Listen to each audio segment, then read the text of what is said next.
어둠이 짙게 깔린 산의 심장부. 집채만한 바위들이 금방이라도 무너져 내릴 듯 위태롭게 솟아있고 비에 젖은 나무잎들은 절망적인 무게를 이기지 못해 축 늘어져 있었습니다. 바로 몇 시간 전까지만 해도 평화로운 보금자리였던 이곳은 지금 거대한 자연의 분노 앞에 속수무책으로 핥히어진 상처뿐인 폐허가 되어 있었습니다. 이 작은 생명이 훗날 산의 군주와 마주하고 숙적에게 용감히 맞서 싸우며 스스로의 운명을 뒤바꾸는 거대한 이야기의 시작이 될 줄은 그 누구도 몰랐습니다. 진돗개라는 이름에 새겨진 충직함과 강인한 생명력, 그것이 이 작은 존재가 가진 전부였습니다. 이 믿을 수 없는 이야기는 한 생명이 다른 생명을 구원하고 종을 뛰어넘는 위대한 사랑이 어떻게 기적을 만들어내는지를 보여줄 것입니다. 이 영상을 편안하게 시청하시기 전에 잠시 시간을 내어 좋아요를 누르고 구독해 주시기 바랍니다. 제 채널은 유산을 따라서입니다. 이제부터 차근차근 설명해 드리겠습니다. 하늘에 구멍이라도 뚫린 듯 칠흑 같은 어둠 속에서 장대비가 미친 듯이 쏟아져 내리고 있었습니다. 바람은 단순한 소리가 아니었습니다. 그것은 산 전체를 뒤흔드는 거대한 짐승의 포효였고 굵직한 나무들을 장난감처럼 부러뜨리는 파괴의 협주곡이었습니다. 천지를 가르는 번개가 번쩍일 때마다 잠시 드러나는 숲의 풍경은 아비규환 그 자체였습니다. 뿌리째 뽑힌 나무들이 서로 뒤엉켜 거대한 무덤을 만들고 있었고 흙과 돌이 뒤섞인 급류는 모든 것을 집어삼키며 계곡을 따라 무섭게 흘러내리고 있었습니다. 그 지옥도의 한가운데 진흙과 나뭇가지 더미 속에서 아주 작은 흰색 털 뭉치가 가냘프게 떨고 있었습니다. 태어난 지 이제 갓 2달을 넘긴 진돗개 강아지. 아직 이름조차 없는 아이였습니다. 녀석의 하얀 털은 흙탕물에 더럽혀져 회색빛이 되었고 온몸은 추위와 공포로 사시나무 떨듯 떨렸습니다. 녀석의 작은 코는 필사적으로 움직였습니다. 익숙하고 따뜻했던 어미의 전 냄새, 든든했던 아비의 채취, 장난치며 뒹굴던 형제들의 냄새를 찾기 위해서였습니다. 하지만 코 속으로 들어오는 것은 비릿한 흙 냄새와 차가운 비 냄새, 그리고 희미하게 섞인 죽음의 냄새뿐이었습니다. 불과 몇 시간 전 녀석의 세상은 완벽했습니다. 자애로운 어미의 품은 세상에서 가장 안전한 피난처였고 늠름한 아비는 숲의 그 어떤 위협으로부터도 가족을 지켜주는 든든한 방패였습니다. 4마리의 형제들과 엎치락 뒤치락하며 어미의 젖을 다투고 따스한 햇살 아래서 서로의 꼬리를 물며 장난치던 기억이 아련했습니다. 그러나 그 모든 행복은 단 한순간에 산산조각 났습니다. 갑작스러운 폭우와 함께 시작된 산사태는 그들의 아늑한 보금자리를 순식간에 휩쓸어 버렸습니다. 어미는 마지막 순간까지 품속의 새끼들을 지키려 안간힘을 썼지만 거대한 자연의 힘 앞에서 어미의 모성애는 너무나도 무력했습니다. 끔찍한 굉음과 함께 흙더미가 쏟아져 내렸고 그 순간 어미는 마지막 힘을 다해 녀석을 옆으로 밀쳐냈습니다. 그것이 녀석이 기억하는 어미의 마지막 모습이었습니다. 정신을 차렸을 때 녀석은 차가운 진흙탕 속에서 홀로 뒹굴고 있었습니다. 주변은 온통 암흑이었고 귓가는 오직 폭풍의 울부짖음만이 가득했습니다. 낑낑 깽. 녀석은 목청껏 울부짖었습니다. 어미를 부르는 소리, 아비를 찾는 소리, 형제들을 애타게 부르는 소리였습니다. 하지만 그 애처로운 울음소리는 거대한 폭풍의 교향곡 속에 너무나도 쉽게 묻혀버렸습니다. 대답 없는 외침은 이내 절망으로 바뀌었고 녀석은 탈진한 채 흙탕물 위에 엎드렸습니다. 천은 빠르게 식어갔고 작은 심장은 금방이라도 멈출 것처럼 가쁘게 뛰었습니다.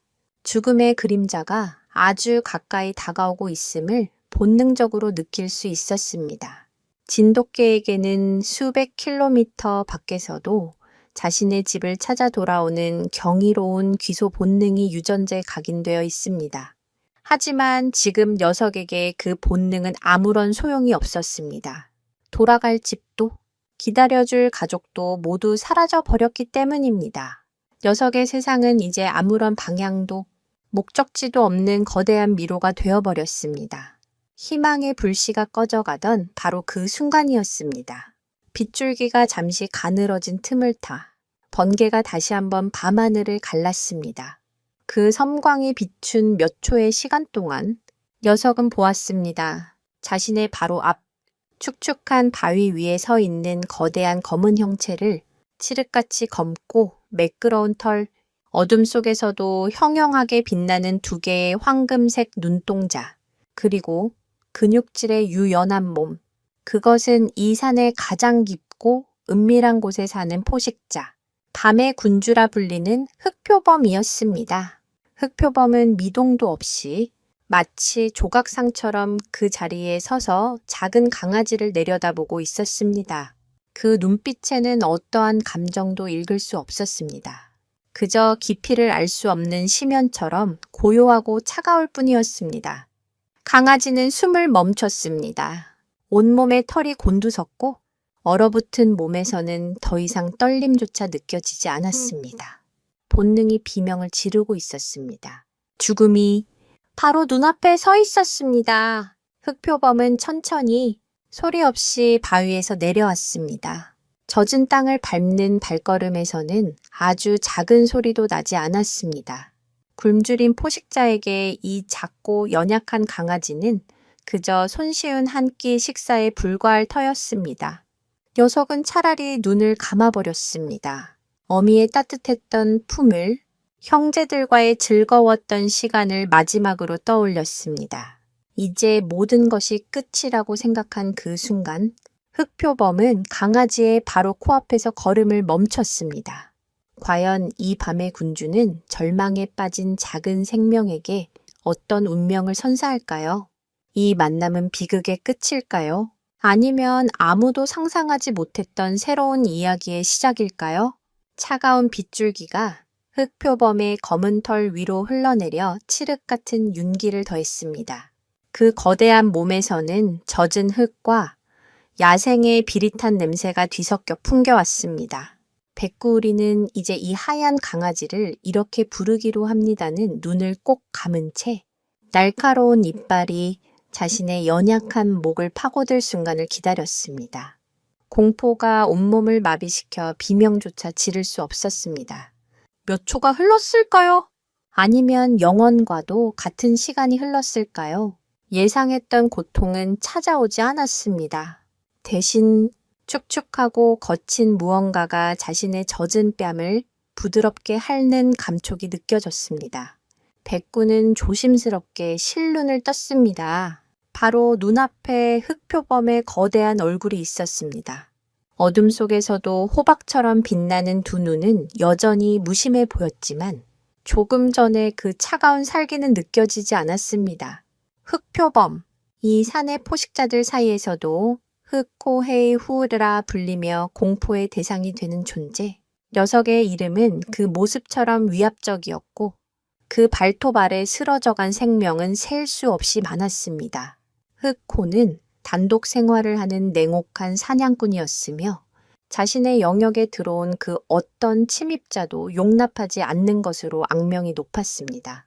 그런 흑코가 지금 먹잇감에 불과한 작은 강아지에게 자비를 베풀고 있는 이 상황은 산의 그 어떤 법칙으로도 설명할 수 없는 기이한 광경이었습니다. 흑코는 다시 한번 백구의 작은 몸을 킁킁거리며 냄새를 맡았습니다. 녀석의 코끝에는 갓 태어난 새끼에게서 나는 특유의 젖비린내와 함께 공포와 슬픔 그리고 죽음의 냄새가 뒤섞여 있었습니다. 흑코의 황금빛 눈동자가 아주 미세하게 흔들렸습니다. 그것은 동요였습니다. 아주 오래전 자신의 기억 저편에 묻어두었던 어떤 감각을 건드리는 냄새였습니다. 흑코 역시 아주 어렸을 적 인간이 놓은 덫의 어미를 잃고 홀로 남아 이 혹독한 산에서 살아남아야 했습니다. 그때 느꼈던 지독한 외로움과 죽음의 공포, 그리고 어미의 채취를 갈망하던 그 처절한 기억이 눈앞에 이 작은 생명체에게서 되살아난 것입니다. 백구는 여전히 움직이지 못했습니다. 흑호의 의도를 전혀 파악할 수 없었기 때문입니다. 어쩌면 이것은 사냥 전의 잔인한 유희일지도 모른다는 생각이 들었습니다. 흑호는 잠시 무언가를 고심하는 듯 자리에 멈춰 서서 비에 젖은 산 아래를 내려다보았습니다. 폭풍은 여전히 맹위를 떨치고 있었고 이대로 두면 저 작은 생명은 추위와 굶주림으로 밤을 넘기지 못할 것이 분명했습니다. 흑호의 영역에는 다른 굶주린 포식자들, 교활한 살기나 굶주린 늑대 무리도 호시탐탐 기회를 엿보고 있었습니다. 이 작은 강아지는 그들에게 아주 좋은 먹잇감이 될 터였습니다. 그때였습니다. 흑호는 결심한 듯 몸을 낮추었습니다. 그리고 아주 조심스럽게 마치 깨지기 쉬운 보물을 다루듯 그 거대한 입을 벌려 백구의 목덜미를 살짝 물었습니다.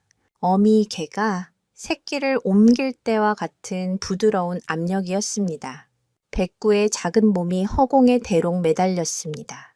순간적으로 엄청난 공포가 밀려왔지만 이상하게도 아프지는 않았습니다. 오히려 흑호의 입안에서 전해져 오는 따뜻한 천이 차갑게 식어버린 몸으로 스며드는 듯한 묘한 안도감이 느껴졌습니다. 이는 표범과 같은 대형 고양잇과 동물들이 새끼를 옮길 때 사용하는 매우 정교한 기술로 이빨이 연약한 새끼의 피부를 뚫지 않도록 힘을 완벽하게 조절하는 본능적인 행동입니다. 하지만 사냥감이 아닌 다른 종의 새끼에게 이런 행동을 하는 것은 극히 이례적인 일이었습니다. 흑호는 백구를 입에 문 채 뒤를 돌아 자신이 온 방향으로 걷기 시작했습니다. 그 발걸음은 어둠과 폭풍 속에서도 한치의 망설임이 없었습니다. 미끄러운 바위와 쓰러진 나무들, 흙탕물이 고인 웅덩이를 마치 평지를 걷듯 우아하고 민첩하게 통과했습니다. 백구는 흑호의 입에 매달려 흔들리면서 빠르게 스쳐 지나가는 파괴된 숲의 풍경을 멍하니 바라보았습니다. 어디로 가는 것일까? 이 검은 짐승은 나를 어디로 데려가는 것일까? 죽음의 문턱에서 벗어난 것은 분명했지만 앞으로 펼쳐질 운명은 한 치 앞도 예측할 수 없었습니다. 한참을 걸었을까? 흑호는 거대한 바위 절벽 아래에 교묘하게 숨겨진 동굴 입구에서 걸음을 멈췄습니다. 동굴 안에서는 바깥의 폭풍우가 거짓말처럼 느껴질 정도로 고요했고 바깥보다는 훨씬 따뜻한 공기가 흘러나왔습니다. 흑호는 동굴 안으로 성큼 들어섰습니다. 그리고 가장 깊고 아늑한 곳, 마른 나무십과 짐승의 털이 깔려있는 잠자리에 백구를 조심스럽게 내려놓았습니다. 백구는 낯선 공간의 냄새와 어둠에 잔뜩 겁을 먹고 몸을 웅크렸습니다. 흑호의 냄새가 동굴 전체에 짙게 배어 있었고 한쪽 구석에는 사냥한 동물의 뼈들이 희미하게 보였습니다. 이곳은 명백한 포식자의 소굴이었습니다. 흑호는 그런 백구의 불안함을 아는지 모르는지 자신의 거대한 몸을 백구의 옆에 웅크리고 누웠습니다. 그리고는 긴 꼬리를 이용해 백구의 작은 몸을 감싸 안았습니다. 흑표범의 단단한 근육과 두꺼운 가죽 너머로 따뜻하고 규칙적인 심장 박동이 전해져 왔습니다. 그것은 폭풍의 소리보다도 더 크고 안정적인 울림이었습니다. 폭풍 속에서 가족을 잃고 절망의 끝에서 떨고 있던 작은 진돗개 강아지는 그렇게 자신을 해칠 수도 있었던 가장 무서운 포식자의 품속에서 생애 처음으로 다른 종류의 온기를 느끼고 있었습니다. 과연 이 기묘한 동거는 어떻게 될까요? 냉혹한 포식자는 정말 이 작은 생명을 끝까지 지켜줄 수 있을까요? 흑호의 굴 안은 바깥 세상과 완벽하게 단절된 공간이었습니다. 폭풍의 울부짖음은 저 멀리서 들려오는 희미한 메아리처럼 변했고 동굴 입구를 타고 들어오는 차가운 바람은 흑호의 거대한 몸이 만들어낸 장벽에 막혀 더 이상 백구에게 닿지 못했습니다. 백구는 생전 처음 느껴보는 낯선 천에 몸을 웅크렸습니다. 어미의 품처럼 부드럽고 포근하지는 않았습니다. 오히려 단단한 근육과 거친 털의 감촉은 어색하고 위압적이었습니다. 하지만 그 안에는 분명한 온기가 있었고 그 온기는 얼어붙었던 백구의 작은 몸을 서서히 녹여주고 있었습니다. 밤새 흑호는 미동도 하지 않았습니다. 마치 거대한 검은 바위처럼 백구를 자신의 품 안에서 굳건히 지키고 있었습니다. 백구는 몇 번이고 잠에서 깨어났습니다. 악몽 때문이었습니다. 꿈속에서는 어미의 비명과 무너져 내리는 흙더미, 그리고 형제들의 흩어지는 모습이 반복해서 나타났습니다. 그때마다 공포에 질려 낑낑거렸지만 그럴 때마다 흑호의 꼬리가 부드럽게 자신을 감싸 조여주었고 규칙적인 숨소리는 마치 자장가처럼 다시금 녀석을 잠의 세계로 이끌었습니다.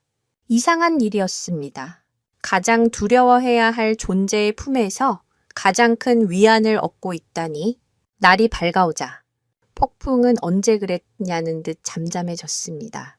동굴 입구로 스며드는 희미한 여명이 어둠을 걷어냈고 굴 안의 풍경이 서서히 드러났습니다. 백구는 조심스럽게 고개를 들었습니다. 잠든 흑호의 얼굴은 깨어있을 때의 위압적인 모습과는 사뭇 달랐습니다. 평온하게 감긴 눈, 살짝 벌어진 입 사이로 보이는 날카로운 송곳니조차 왠지 모르게 무뎌 보였습니다. 백구는 아주 조심스럽게 흑호의 품에서 빠져나와 굴 안을 탐색하기 시작했습니다. 굴은 생각보다는 넓었고 한쪽에는 흑호가 사냥한 먹잇감의 흔적들이 남아 있었습니다. 뼈와 가죽 조각들이었지만 신기하게도 부패한 냄새는 나지 않았습니다. 흑호는 자신의 공간을 매우 깔끔하게 관리하는 듯 했습니다. 이는 표범들이 자신의 위치를 다른 포식자에게 노출시키지 않기 위한 본능적인 습성이기도 합니다. 그들은 먹이를 나무 위로 끌어올려 저장하고 배설물도 멀리 떨어진 곳에 처리하여 흔적을 최소화합니다. 그때 흑호가 나직한 소리를 내며 잠에서 깨어났습니다. 녀석은 천천히 몸을 일으켜 기지개를 켰습니다. 거대한 몸의 근육들이 꿈틀거리며 유연하게 늘어나는 모습은 그 자체로 하나의 예술 작품 같았습니다. 흑호는 잠이 덜 깬 황금빛 눈으로 백구를 물끄러미 바라보았습니다. 백구는 저도 모르게 몸을 낮추고 꼬리를 다리 사이로 말아 넣었습니다.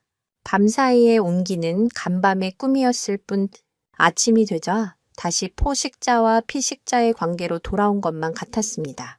흑호는 그런 백구에게 다가와 냄새를 한번 맡더니 이내에 동굴 밖으로 성큼 걸어 나갔습니다. 홀로 남겨진 백구는 불안감에 휩싸였습니다. 흑호가 자신을 버리고 떠난 것은 아닐까? 아니면 먹이를 찾으러 간 것일까? 만약 그렇다면 돌아와서 자신을 먹잇감으로 삼는 것은 아닐까? 수만 가지 생각이 머릿속을 스쳐 지나갔습니다. 시간은 더디게 흘렀고 굶주림이 고통스럽게 배를 쥐어짰습니다. 어제 폭풍 속에서 모든 것을 잃은 후 아무것도 먹지 못한 탓이었습니다. 이제 정말 끝이라고 생각하며 자포자기의 심정으로 자리에 웅크리고 있을 때 동굴 입구에 다시 흑호의 검은 그림자가 나타났습니다. 흑호의 입에는 작고 뚱뚱한 너구리 한 마리가 물려 있었습니다. 이미 숨이 끊어진 너구리의 몸에서는 피가 뚝뚝 떨어지고 있었습니다. 흑호는 사냥감을 백구 앞에 툭 내려놓았습니다. 미오거라! 라는 무언의 신호였습니다. 백구는 뒷걸음질 쳤습니다. 피비린내가 역겹게 코를 찔렀고 생고기를 어떻게 먹어야 할지 알 수 없었습니다. 아직 어미의 젖을 떼지도 못한 어린 강아지에게는 너무나도 낯설고 두려운 음식이었습니다. 흑호는 백구가 먹지 않고 망설이자 잠시 의아하다는 듯 고개를 갸웃거렸습니다. 흑호의 세계에서는 사냥한 고기를 먹는 것이 당연한 생존의 법칙이었습니다. 왜 이 작은 생명은 당연한 것을 거부하는지 이해할 수 없었습니다. 흑호는 잠시 고민하더니 앞발을 사용해 너구리의 부드러운 백가죽을 찢었습니다. 그리고는 자신의 혀로 살코기를 잘게 핥아 부드럽게 만든 뒤 그것을 백구의 코앞에 밀어주었습니다. 마치 어미새가 벌레를 씹어 새끼에게 먹여주는 행동과도 같았습니다. 백구는 여전히 망설였지만 극심한 허기가 두려움을 이겼습니다. 녀석은 조심스럽게 혀를 내밀어 흑호가 내민 살점 한 조각을 핥았습니다. 비릿했지만 그 안에 담긴 생명의 에너지가 느껴졌습니다. 백구는 아주 조금씩 고기를 뜯어 먹기 시작했습니다. 흑호는 그런 백구의 모습을 끝까지 묵묵히 지켜보고 있었습니다. 그 황금빛 눈동자는 냉혹한 사냥꾼의 모습이 아닌 서툴지만 진심 어린 어미의 모습이 어렴풋이 비치고 있었습니다. 죽음을 직감했던 절망의 순간 자신을 해치기는커녕 안전한 굴로 데려와 품어주고 이제는 서툰 방식으로 먹이까지 챙겨주는 이 검은 포식자. 백구는 혼란스러웠지만 한 가지는 분명히 알 수 있었습니다. 이 거대한 존재가 자신을 해칠 의도가 없다는 것을 흑호의 예상치 못한 온기 속에서 종족도 생김새도 살아온 방식도 모든 것이 다른 두 생명체의 기묘한 유대 관계가 조심스럽게 싹트고 있었습니다. 과연 이 어색한 관계는 산의 혹독한 현실 속에서 계속 이어질 수 있을까요?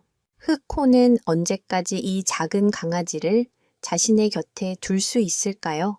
흑호의 굴에서 맞이하는 아침은 매일 비슷하면서도 조금씩 달랐습니다.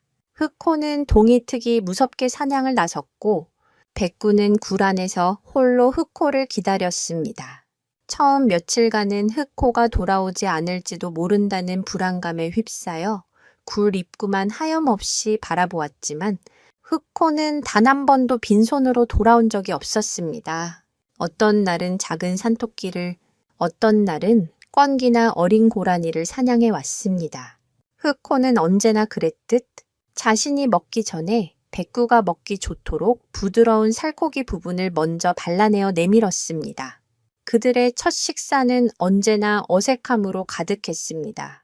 백구는 여전히 생고기의 식감과 피비린내에 완전히 적응하지 못했습니다. 어미의 따뜻한 젖과 부드러운 이유식이 그리웠습니다. 하지만 굶주림은 최고의 스승이었고 백구는 살아남기 위해 조금씩 흑호가 가져다주는 음식을 받아들이기 시작했습니다.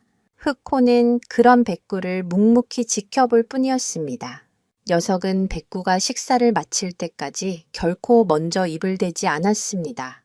그것은 마치 무리의 약자를 먼저 배려하는 늑대의 습성과도 비슷했지만 평생을 홀로 살아온 흑회계는 오직 눈앞의 이 작은 생명체를 위한 즉흥적인 규칙일 뿐이었습니다.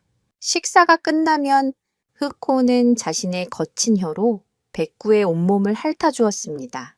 마치 어미개가 강아지를 핥아주며 천을 유지시키고 청결을 관리해주는 것과 같은 행동이었습니다. 물론 흑호의 혀는 고양이가 동물 특유의 돌기파필레가 나 있어 마치 사포처럼 까끌까끌했습니다. 백구의 연약한 피부에는 다소 아프게 느껴졌지만 그 안에는 분명한 애정과 보살핌이 담겨 있었습니다. 백구는 처음에는 그 거친 혀의 감촉에 몸을 움츠렸지만 이내 그것이 흑호만의 애정 표현 방식임을 깨닫고 얌전히 몸을 맡겼습니다. 흑호의 침에는 소독 성분이 있어 작은 상처를 치료하는 데 도움이 되기도 하는데 이는 야생 동물들이 스스로를 치유하는 자연적인 방법 중 하나입니다. 백구는 자신도 모르는 사이에 흑호의 방식으로 보살핌을 받으며 조금씩 건강을 회복하고 있었습니다. 흑호와의 생활은 백구에게 많은 것을 가르쳐 주었습니다. 백구는 본능적으로 흑호의 행동을 모방하기 시작했습니다. 흑호가 몸을 웅크리고 낮게 포복하듯 움직이면 백구도 짧은 다리로 어설프게나마 그 자세를 따라 했습니다.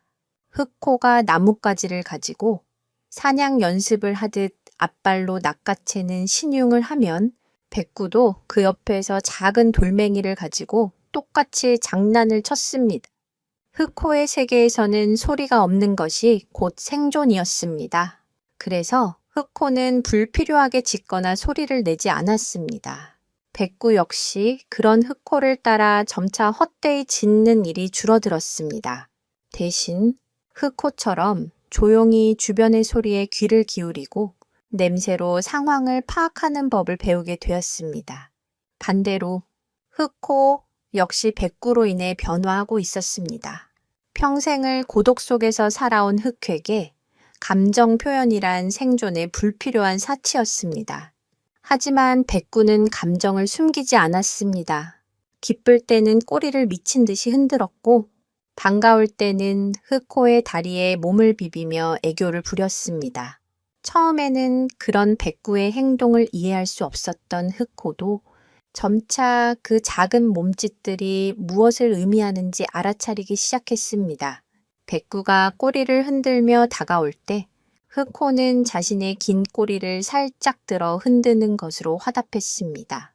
백구가 몸을 비비면 거대한 머리를 숙여 백구의 등을 부드럽게 핥아주었습니다.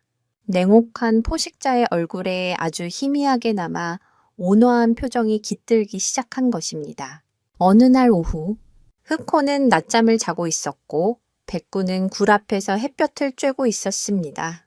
그때 굴 근처 숲에서 부스럭거리는 소리가 들렸습니다. 백구의 온몸에 털이 곤두섰습니다. 낯선 냄새, 위협적인 기운이었습니다. 백구는 본능적으로 굴 안으로 뛰어들어가 자고 있는 흑호의 귓가에 대고 완광 짖기 시작했습니다. 잠에서 깨어난 흑호는 처음에는 귀찮다는 듯 꼬리를 휘둘렀지만 백구의 다급한 짖음이 평소와 다르다는 것을 금세 알아차렸습니다. 흑호는 즉시 몸을 일으켜 동굴 입구로 향했습니다. 흑호의 코가 바람 속의 냄새를 분석했습니다. 그것은 굶주린 늑대의 냄새였습니다. 아마도 무리에서 떨어져 나온 외톨이, 늑대가 쉬운 먹잇감을 찾아 어슬렁거리고 있는 듯 했습니다. 흑호는 동굴 입구에 버티고 서서 목 깊은 곳에서부터 울려나오는 낮고 위협적인 경고음을 냈습니다. 그르르릉. 공기마저 진동시키는 그 소리에 숲은 순간 정적에 휩싸였습니다. 늑대의 기척은 이내 멀어져 갔습니다. 위협이 사라진 것을 확인한 흑호는 다시 굴 안으로 들어와 자신을 깨워준 백구의 머리를 큼지막한 혀로 핥아주었습니다.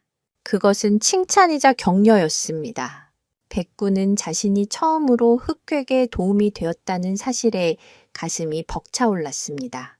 더 이상 일방적으로 보호만 받는 연약한 존재가 아니었습니다. 둘은 이제 서로를 지켜주는 하나의 가족이 되어가고 있었습니다. 종족을 뛰어넘은 기묘한 가족. 과연 이들의 평화는 언제까지 계속될 수 있을까요? 산의 법칙은 이 부자연스러운 관계를 언제까지 용납해 줄까요? 흑호의 굴이 세상의 전부였던 백구에게 숲은 경이로우면서도 두려운 미지의 세계였습니다. 흑호는 백구의 몸이 제법 단단해지고 스스로 걷고 뛸 수 있게 되자 본격적으로 산의 법칙을 가르치기 시작했습니다. 그것은 말로 하는 교육이 아니었습니다. 오직 행동과 본능으로 전수되는 생존을 위한 실전 교육이었습니다. 첫 번째 수업은 침묵이었습니다. 흑호는 사냥을 나설 때 백구를 데리고 나갔습니다. 물론 아직 어린 백구를 위험한 사냥터 한가운데 두지는 않았습니다. 멀찍이 안전한 바위 틈이나 덤불 속에 숨겨두고 자신의 사냥 모습을 지켜보게 했습니다. 백구는 숨을 죽인 채 흑호의 움직임을 눈으로 좇았습니다. 흑호는 숲의 그림자와 하나가 되어 소리 없이 움직였습니다. 바람의 방향을 잃고 나무십 하나 흔들리지 않게 발을 내디뎠습니다. 그 거대한 몸이 어떻게 저토록 기척 없이 움직일 수 있는지 백구는 그저 감탄할 수밖에 없었습니다. 흑호는 오랜 시간 동안 끈기 있게 먹잇감을 기다렸고 단 한 번의 기회가 왔을 때 폭발적인 스피드로 덮쳤습니다. 그 모든 과정은 완벽한 침묵 속에서 이루어졌습니다. 백구는 깨달았습니다. 이 숲에서 소리를 낸다는 것은 자신의 위치를 적에게 알리는 것과 같다는 것을, 살아남기 위해서는 먼저 자신을 감춰야 한다는 산의 첫 번째 법칙을 뼈에 새겼습니다. 두 번째 수업은 냄새를 읽는 법이었습니다. 흑호는 백구를 데리고 자신의 영역을 순찰했습니다. 그러면서 특정 장소에 멈춰서서 소변을 보거나 나무에 몸을 긁어 자신의 채취를 남겼습니다. 이것은 다른 포식자들에게 이곳이 자신의 영토임을 알리는 강력한 경고였습니다.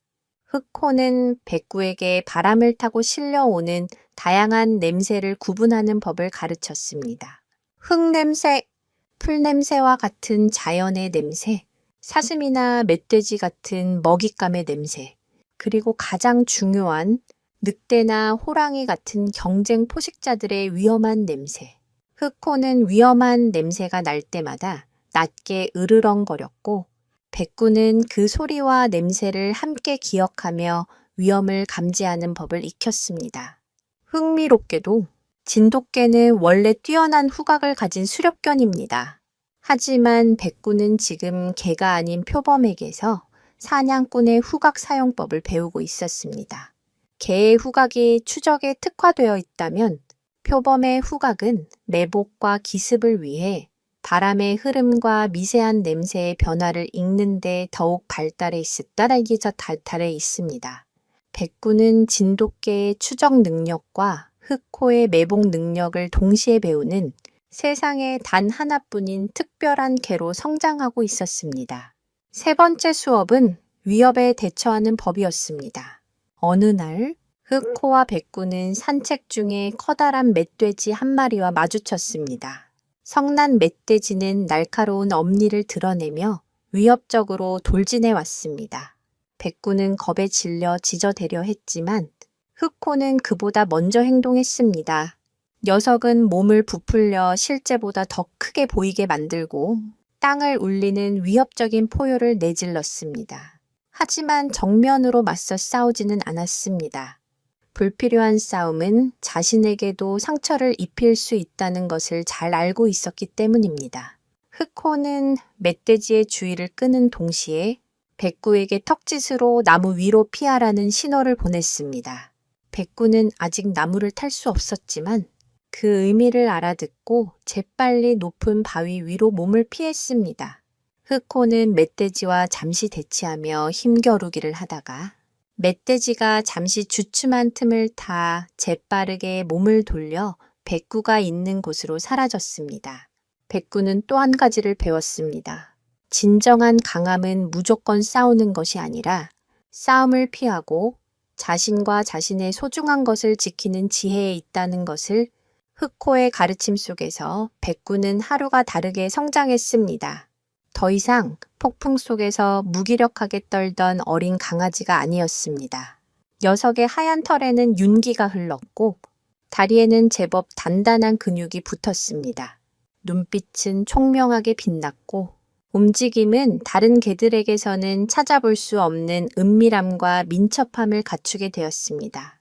이제 백구는 흑호를 단순한 보호자가 아닌 삶의 모든 것을 가르쳐주는 스승이자 어미로 여기고 있었습니다. 흑호가 사냥에 나설 때면 굴을 지키고 돌아오면 꼬리를 흔들며 반겼습니다. 밤에는 흑호의 품에 파고들어 잠이 들었습니다. 흑호 역시 백구를 자신의 새끼처럼 여기게 되었습니다. 백구가 작은 상처라도 입으면 정성껏 핥아주었고 맛있는 먹잇감이 생기면 가장 먼저 챙겨주었습니다. 백구가 자신의 가르침을 하나씩 익혀나갈 때마다 그 무심한 황금빛 눈동자 속에는 언뜻 대견함과 뿌듯함이 스쳐 지나갔습니다. 고독한 밤의 군주였던 흑호의 삶에 백구라는 작은 존재는 따뜻한 온기와 새로운 의미를 가져다 주었습니다. 이 기묘한 어미와 아들은 산속에서 그들만의 방식으로 서로를 의지하며 평화로운 나날을 보내고 있었습니다. 하지만 산은 결코 그들만의 낙원이 아니었습니다. 그들의 부자연스럽고 행복한 모습은 이 산의 또 다른 주인의 심기를 불편하게 만들고 있었습니다. 저 멀리 가장 높은 삼봉구리 바위 위에서 거대하고 교활한 눈동자 하나가 그들을 지켜보고 있었습니다. 그 눈빛에는 시기와 분노, 그리고 잔인한 호기심이 뒤섞여 있었습니다.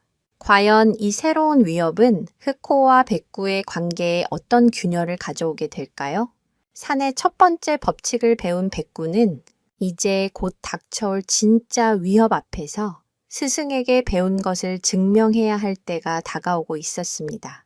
시간이 흐르면서 흑호와 백구 사이의 경계는 더욱 희미해졌습니다. 그들은 더 이상 표범과 개가 아니었습니다. 그저 서로에게 유일한 가족인 어미와 아들일 뿐이었습니다. 그리고 그들은 서로를 닮아가고 있었습니다. 백구의 걸음걸이는 진돗가의 특유의 활기찬 발걸음 대신 흑호처럼 무게 중심을 낮추고 소리 없이 땅을 딛는 방식으로 변해갔습니다. 덤불 속을 지날 때도 나뭇가지를 건드리지 않고 유연하게 몸을 움직였고 무언가에 집중할 때는 한쪽 앞발을 살짝 든 채 미동도 하지 않는 흑호의 자세를 흉내냈습니다. 짖음 소리조차 변했습니다. 보통의 개처럼 소란스럽게 짖는 대신 목 깊은 곳에서부터 낮게 울리는 그르렁거리는 소리를 내기 시작했습니다. 그것은 흑호가 경계할 때 내는 소리와 놀랍도록 닮아 있었습니다. 백구는 이제 제법 능숙한 사냥의 조수가 되었습니다. 물론 직접 사냥에 나설 만큼 크거나 강하지는 않았지만 뛰어난 청각과 후각으로 흑호보다 먼저 먹잇감의 존재를 알아채고 신호를 보냈습니다. 때로는 바람 아래쪽으로 돌아가 먹잇감을 흑호가 매복한 쪽으로 몰아주는 영리함도 보였습니다. 백구의 하얀 털은 숲에서 눈에 잘 띄었지만 백구는 흙이나 지늘게 몸을 뒹굴어 위장하는 법까지 터득했습니다. 마치 특수 훈련을 받은 군견처럼 백구는 표범의 전술을 이해하고 자신의 역할에 완벽하게 적응해 가고 있었습니다. 놀라운 변화는 흑획에서도 나타났습니다. 평생을 침묵과 고독 속에서 살아온 흑호는 백구를 통해 소통하는 법을 배우기 시작했습니다. 백구가 꼬리를 흔들며 기쁨을 표현하면 흑호도 자신의 긴 꼬리를 부드럽게 흔들거나 만족스러운 듯 낮은 소리로 갸르릉 거렸습니다. 백구가 슬픈 기색으로 낑낑거리면 다가와 거대한 머리를 부비며 위로의 뜻을 전했습니다. 예전에는 오직 사냥과 경계를 위해서만 사용했던 소리와 몸짓이 이제는 애정과 교감을 표현하는 언어가 된 것입니다. 특히 흥미로운 변화는 놀이였습니다.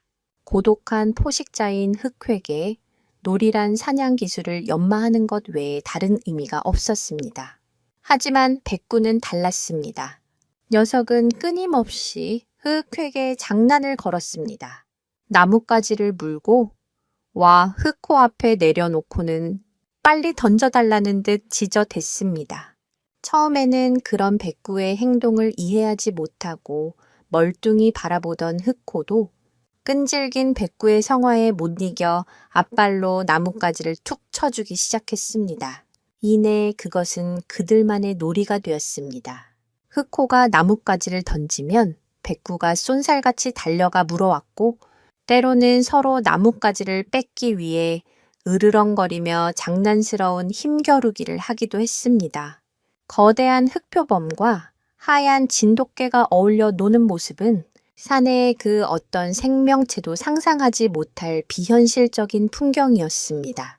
이러한 놀이는 단순히 즐거움을 넘어 둘의 유대감을 강화하는 중요한 의식이 되었습니다.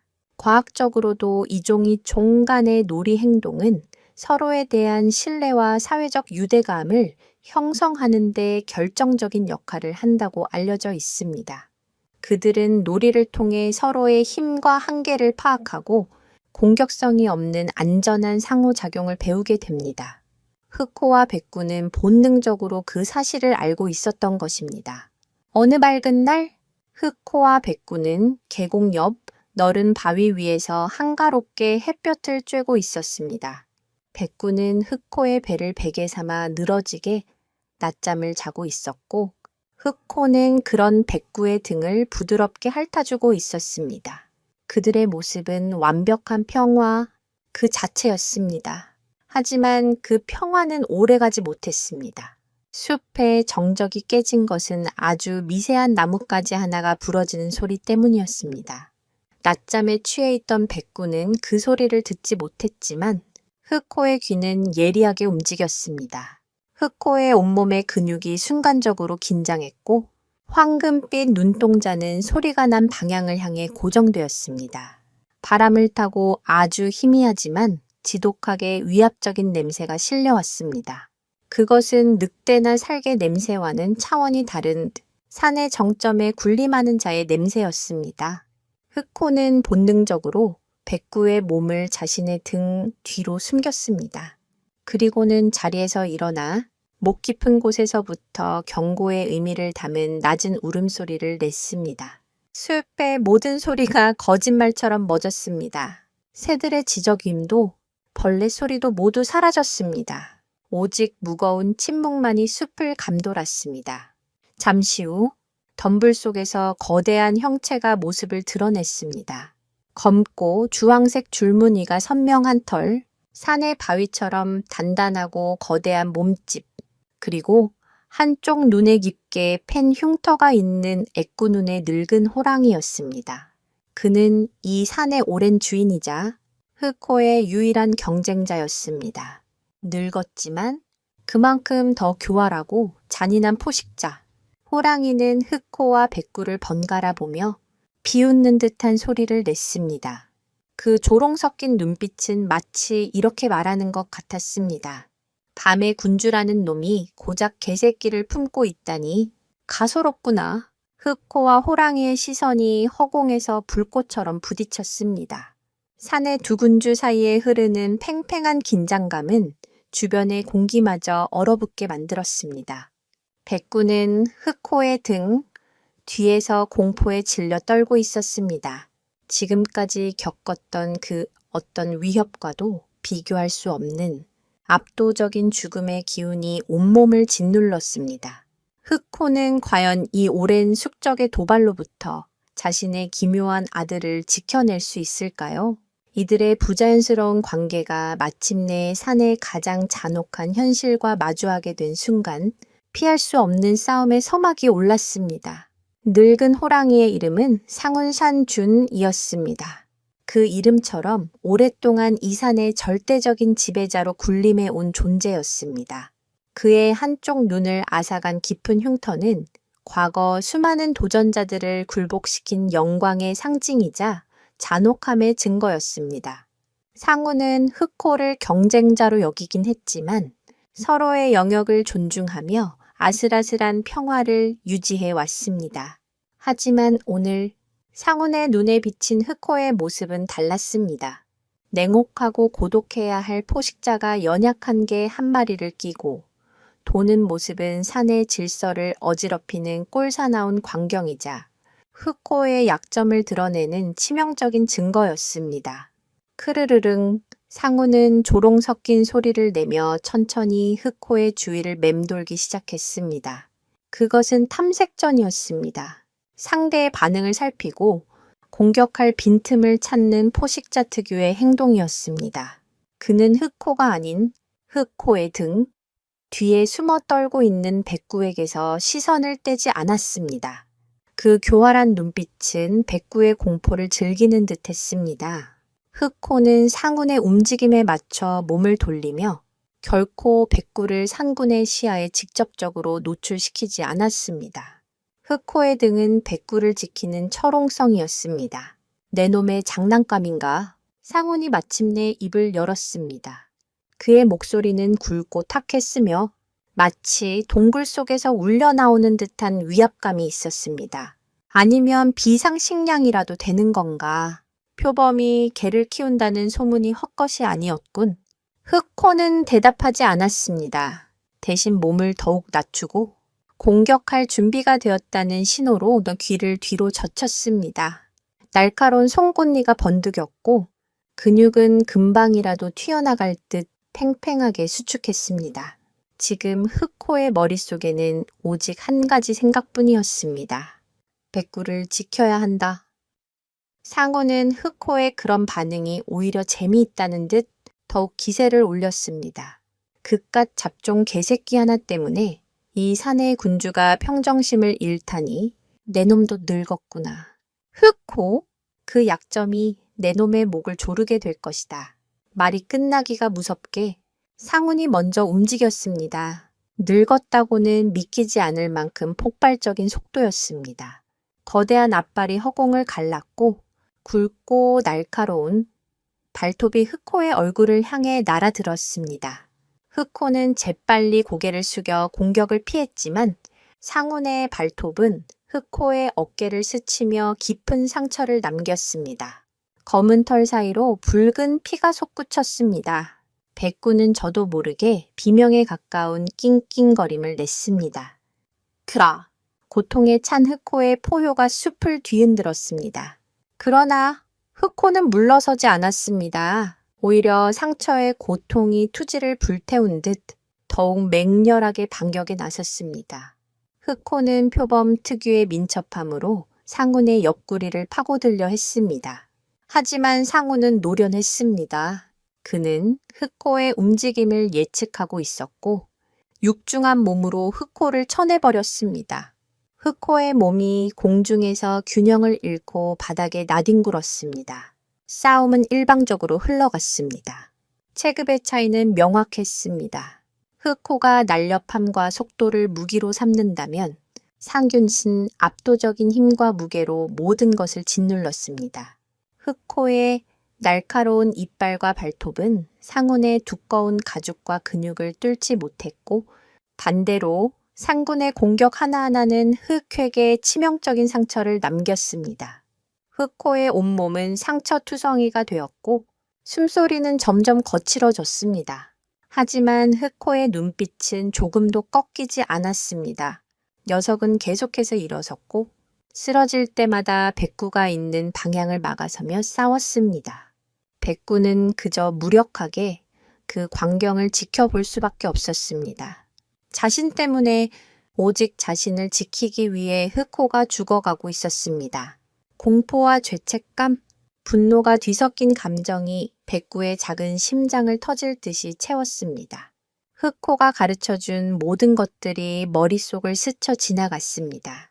침묵하는 법, 자신을 감추는 법, 그리고 불필요한 싸움은 피하라는 가르침.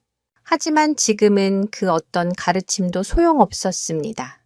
어미가 자신의 유일한 가족이 눈앞에서 죽어가고 있었습니다. 상우는 싸움이 길어지자 점차 지친 기색을 보였습니다. 흑호의 끈질긴 저항은 그의 예상을 뛰어넘는 것이었습니다. 상우는 이쯤에서 끝을 내야겠다고 결심했습니다. 그는 마지막 힘을 모아 흑획의 결정타를 날렸습니다. 거대한 앞발이 흑호의 옆구리를 강타했고 흑호는 비명과 함께 옆으로 나가 떨어졌습니다. 흑호는 더 이상 일어서지 못했습니다. 옆구리의 상처에서는 피가 멈추지 않고 흘러나왔고 눈은 초점을 잃어가고 있었습니다. 상우는 승리를 확신하며 쓰러진 흑호를 지나쳐 백구에게로 천천히 걸어왔습니다. 이제 내 차례다. 작은 쥐새끼야. 상훈의 목소리에는 잔인한 만족감이 가득했습니다. 백구는 이제 피할 곳이 없었습니다. 거대한 죽음의 그림자가 자신을 덮쳐오는 순간 백구의 머릿속에서 무언가 툭 하고 끊어지는 소리가 났습니다. 공포가 극에 달한 순간 그 공포를 뛰어넘는 또 다른 감정이 솟아올랐습니다. 그것은 분노였습니다. 그리고 사랑이었습니다. 자신의 어미를 지키고자 하는 원초적인 본능이었습니다. 지금까지 흑호가 가르쳐준 생존의 법칙은 모두 잊었습니다. 백구는 더 이상 침묵하지 않았습니다. 녀석은 자신의 작은 몸에서 나올 수 있는 가장 크고 사나운 소리로 짖기 시작했습니다. 왕, 왕, 와르르르. 그것은 더 이상 강아지의 짖음이 아니었습니다. 그것은 자신의 모든 것을 걸고 가족을 지키려는 한 마리 늑대의 포효와도 같았습니다. 과연 이 작은 용기는 거대한 호랑이 앞에서 어떤 결과를 가져올까요? 절체절명의 위기 속에서 이제 백구는 스스로의 힘으로 운명에 맞서야만 합니다. 상운의 발걸음이 우뚝 멈췄습니다. 그는 예상치 못한 저항에 잠시 당황한 듯 눈앞에서 맹렬하게 지저대는 작은 흰둥이를 내려다보았습니다. 그 모습은 가소롭기 짝이 없었습니다. 자신의 발 크기만 한 작은 생명체가 감히 이 산의 군주에게 이빨을 드러내고 있었습니다. 상우는 코웃음을 쳤습니다. 내 놈의 어미가 젖꼴이 되었는데도 아직 정신을 못 차렸구나. 그는 거대한 앞발을 들어 백구를 내리치려 했습니다. 그 한 방이면 백구의 작은 몸은 그대로 으스러져 버릴 터였습니다. 바로 그 순간이었습니다. 쓰러져 숨만 간신히 몰아쉬고 있던 흑호가 마지막 남은 힘을 쥐어짰습니다. 녀석은 피를 흘리는 몸을 일으키려 발버둥 쳤지만 깊은 상처는 말을 듣지 않았습니다. 대신 흑호는 땅에 쓰러진 채로 필사적으로 앞발을 뻗어 상군의 뒷다리를 붙잡았습니다.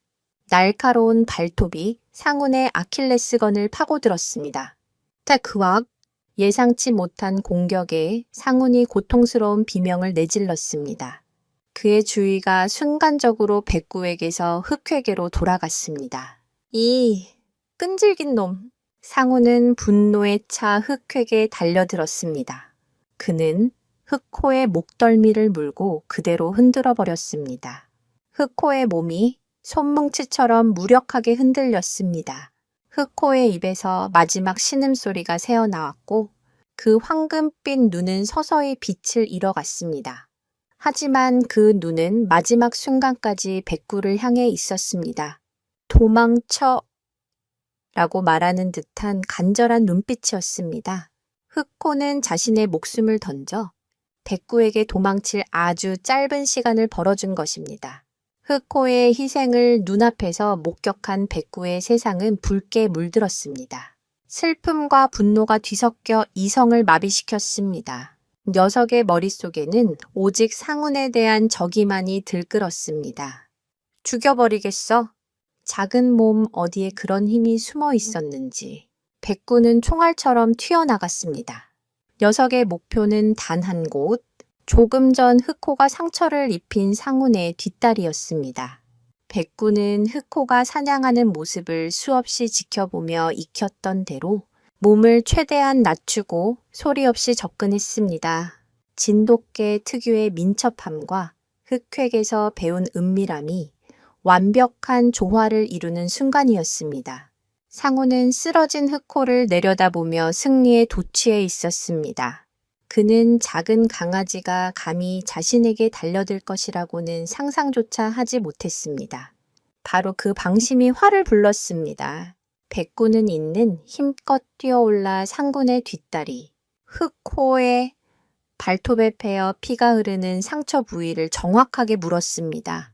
작지만 날카로운 유치가 힘줄 깊숙이 박혀들었습니다. 크크악! 상운의 포효는 이전과 비교할 수 없을 정도로 고통스러웠습니다.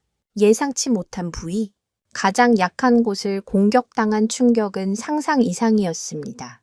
그는 미친 듯이 뒷다리를 흔들어 백구를 떼어내려 했습니다. 백구의 작은 몸이 공중에서 격렬하게 흔들렸지만 녀석은 결코 이빨을 놓지 않았습니다. 오히려 더욱 깊숙이 파고들었습니다.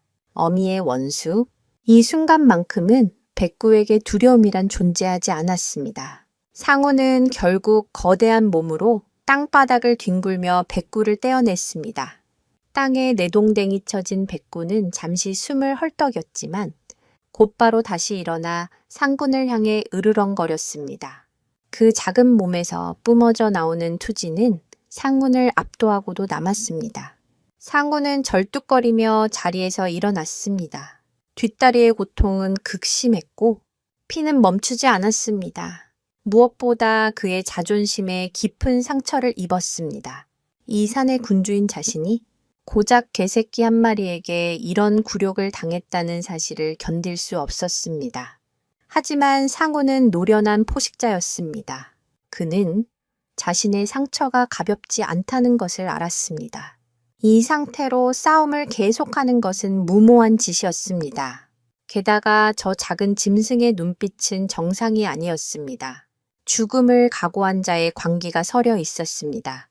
상우는 분노에 찬 눈으로 백구를 노려보았지만 이내 몸을 돌렸습니다. 오늘의 굴욕은 반드시 갚아주겠다. 그는 절뚝거리며 숲속으로 모습을 감췄습니다. 패배를 인정한 것은 아니었지만 사실상의 후퇴였습니다. 상운의 모습이 완전히 사라지자 백구를 지탱하고 있던 마지막 긴장감이 끊어졌습니다. 다리에 힘이 풀려 그 자리에 주저앉았습니다. 그제야 온몸에 통증이 느껴졌습니다. 하지만 육체의 고통보다 더 아픈 것은 심장이었습니다. 백구는 비틀거리며 쓰러져 있는 흑회계로 다가갔습니다. 흑코는 미동도 없었습니다. 검은 털은 피와 흙으로 뒤엉켜 있었고 몸은 차갑게 식어가고 있었습니다. 백구는 흑코의 얼굴에 자신의 얼굴을 비볐습니다. 낑낑 일어나라고 제발 눈을 뜨라고 애원했습니다. 하지만 흑코의 황금빛 눈은 더 이상 빛나지 않았습니다. 백구는 하늘을 향해 목청껏 울부짖었습니다. 그것은 슬픔과 분노, 그리고 지독한 외로움이 뒤섞인 처절한 절규였습니다. 폭풍우 속에서 가족을 잃었을 때와는 또 다른 세상이 무너지는 듯한 고통이었습니다. 자신의 목숨을 바쳐 자신을 지켜준 어미, 상처 입은 어미를 지키기 위해 처음으로 용기를 냈지만 결국 어미를 지키지 못했다는 죄책감이 백구를 짓눌렀습니다. 이제 이 광활하고 혹독한 산에 백구는 다시 한번 홀로 남겨졌습니다. 과연 백구는 이 깊은 절망을 딛고 살아남을 수 있을까요? 흑호가 목숨과 맞바꾼 이 용기는 백구의 운명을 어떻게 바꾸어 놓을까요? 밤이 깊도록 백구는 흑호의 곁을 떠나지 않았습니다. 차갑게 식어버린 몸에 자신의 천이라도 나누어 주려는 듯 곁에 꼭 붙어 웅크리고 있었습니다. 숲의 밤은 위험으로 가득했습니다. 피 냄새를 맡은 다른 포식자들이 주변을 어슬렁거렸지만 감히 다가오지는 못했습니다. 상온을 물러서게 한 작은 흰 개의 사나운 기세와 여전히 그 자리에 남아있는 흑호의 위험, 그리고 두려운 상온의 냄새가 뒤섞여 기묘한 방어막을 형성하고 있었기 때문입니다. 백구는 잠들지 않았습니다. 잠이 들면 흑호가 정말로 사라져 버릴 것만 같았습니다. 흑호와 함께했던 시간들이 파노라마처럼 머릿속을 스쳐 지나갔습니다. 폭풍 속에서 자신을 발견했던 첫 만남, 서툴게 먹이를 챙겨주던 어색한 식사, 사냥법을 가르쳐주던 늠름한 모습, 장난스럽게 나뭇가지를 던져주던 다정한 모습까지 흑호는 단순한 보호자가 아니었습니다. 어미였고 스승이었으며 세상의 전부였습니다. 그 모든 것을 앗아간 상운에 대한 증오가 뼈에 사무쳤습니다. 백구의 눈빛은 더 이상 어린 강아지의 순수함을 찾아볼 수 없었습니다. 그 자리에는 깊은 슬픔과 함께 냉철한 복수심이 자리 잡고 있었습니다. 날이 밝아오자 백구는 무언가 결심한 듯 자리에서 일어났습니다. 녀석은 흑호의 얼굴을 마지막으로 한번 핥아준 뒤 흑호가 자신에게 그랬던 것처럼 주변의 나무잎과 흙을 긁어 모아 흑호의 몸 위를 덮기 시작했습니다. 아주 서툴고 작은 몸짓이었지만 그것은 흑호를 위한 백구만의 장래의식이었습니다. 다른 포식자들이 흑호의 시신을 훼손하지 못하게 하려는 본능적인 행동이기도 했습니다. 한참 동안 흙을 덮어 흑호의 모습이 보이지 않게 되자 백구는 그 자리에 오랫동안 서서 흑호를 애도했습니다. 이제 무엇을 해야 할까? 흑호가 없는 이 산에서 어떻게 살아남아야 할까? 막막함이 밀려왔지만 백구는 주저앉지 않았습니다. 흑호의 희생을 헛되이 만들 수 없었습니다. 살아남아야 했다. 살아남아서 더욱 강해져야 했다. 그리고 언젠가 상군에게 복수해야 했다. 그것이 흑획의 진 빚을 갚는 유일한 길이라고 생각했습니다. 백구의 용기 있는 반격은 상훈을 잠시 물러서게 했을 뿐 진정한 승리가 아니었습니다. 진정한 승리는 스스로의 힘으로 이 혹독한 산에서 살아남아 자신의 존재를 증명하는 것이었습니다. 백구는 흑호의 굴로 돌아가지 않았습니다. 그곳은 이제 슬픈 추억만이 가득한 빈 껍데기일 뿐이었습니다. 대신 녀석은 새로운 보금자리를 찾아 나섰습니다. 흑획에서 배운 대로 주변 지형을 살피고 위험 요소가 적은 곳을 물색했습니다. 며칠을 헤맨 끝에 백구는 인간의 발길이 닿지 않는 깊은 숲속 바위 절벽 아래의 작은 동굴을 발견했습니다. 입구가 좁아 몸집이 큰 포식자는 들어오기 힘든 방어에 유리한 곳이었습니다. 생존은 생각보다 훨씬 더 혹독했습니다. 흑호가 있을 때는 당연하게 여겼던 모든 것들을 이제는 스스로 해결해야 했습니다. 가장 큰 문제는 식량이었습니다. 백구는 흑호가 사냥하는 모습을 어깨너머로 배웠지만 직접 사냥에 나서는 것은 전혀 다른 문제였습니다. 처음 며칠은 굶주림에 시달려야 했습니다. 녀석은 죽은 동물의 사체를 찾아 헤매거나 나무 열매로 허기를 달랬습니다. 그러다 작은 들쥐를 발견하고 흑호가 그랬던 것처럼 몇 시간을 끈기 있게 기다려 덮치는 데 성공했습니다. 첫 사냥의 성공이었습니다. 비록 보잘것없는 작은 먹잇감이었지만 스스로의 힘으로 생명을 얻었다는 사실은 백구에게 큰 자신감을 심어주었습니다. 백구는 진돗개의 영리함과 흑호의 생존수를 결합하여 자신만의 사냥 방식을 터득해 나갔습니다.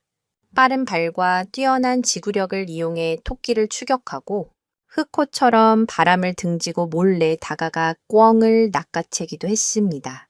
때로는 얕은 계곡에서 물고기를 잡는 법도 익혔습니다. 진돗개 중 일부는 물을 두려워하지 않고 수영하며 물고기를 사냥하는 습성이 있는데 백구에게 잠재되어 있던 이 본능이 극한의 상황에서 깨어난 것입니다. 하루하루가 생존을 위한 전쟁이었지만 백구는 점점 더 강해지고 노련해졌습니다. 시간이 흘러 백구는 이제 더 이상 어린 강아지가 아니었습니다. 늠름한 체격의 성견으로 자라났습니다. 하얀 털은 여전히 빛났고 몸은 군더더기 없는 근육으로 다져져 있었습니다. 눈빛은 깊고 고요해졌지만 그 안에는 야생의 냉철함이 서려 있었습니다. 산의 다른 동물들은 이제 백구를 함부로 대하지 못했습니다. 개도 아니고 늑대도 아닌 이 독특한 존재에게서는 감히 범접할 수 없는 기운이 흘러나왔기 때문입니다. 때때로 상군의 영역 근처를 지나칠 때면 멀리서 그를 증오의 찬 눈으로 노려보기도 했습니다. 하지만 아직은 때가 아니라는 것을 알고 있었습니다. 섣부른 복수는 또 다른 비극을 낳을 뿐이라는 것을 흑호의 죽음을 통해 뼈저리게 배웠기 때문입니다. 그렇게 산에서의 외로운 삶에 익숙해져 가던 어느 날이었습니다. 바람을 타고 아주 낯선 냄새가 실려왔습니다. 그것은 숲의 그 어떤 동물의 냄새와도 달랐습니다. 불타는 나무의 냄새, 쇠붙이 냄새, 그리고 처음 맡아보는 인간의 냄새였습니다.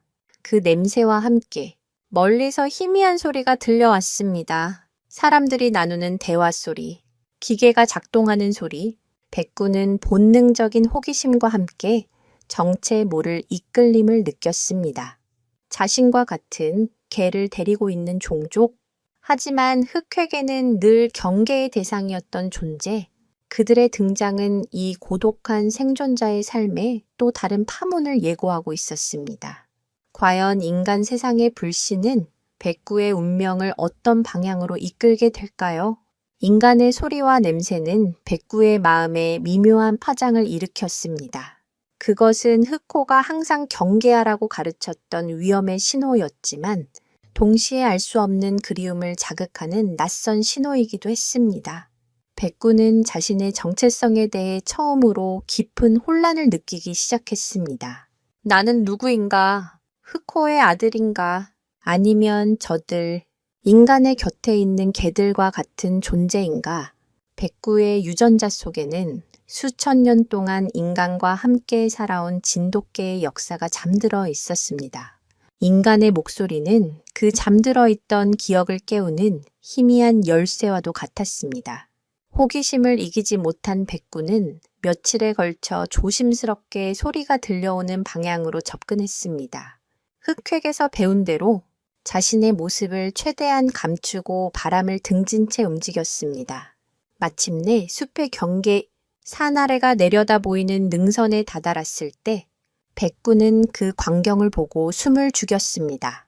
상이슬게 작은 마을이 있었고 몇몇 사람들이 분주하게 움직이고 있었습니다. 그들 곁에는 백구 자신과 비슷한 모습을 한 다른 개들이 있었습니다. 어떤 개는 꼬리를 치며 사람에게 애교를 부렸고 어떤 개는 집 앞을 늠름하게 지키고 있었습니다. 그들은 굶주림을 걱정하지 않는 듯 보였고 포식자의 위협에 떨지도 않았습니다. 그들의 세상은 백구가 살아온 야생과는 너무나도 달라 보였습니다. 백구는 그곳을 떠나지 못하고 며칠 동안 멀리서 마을을 관찰했습니다. 특히 그의 시선을 사로잡은 것은 한 노인과 그가 기르는 늙은 진돗개였습니다.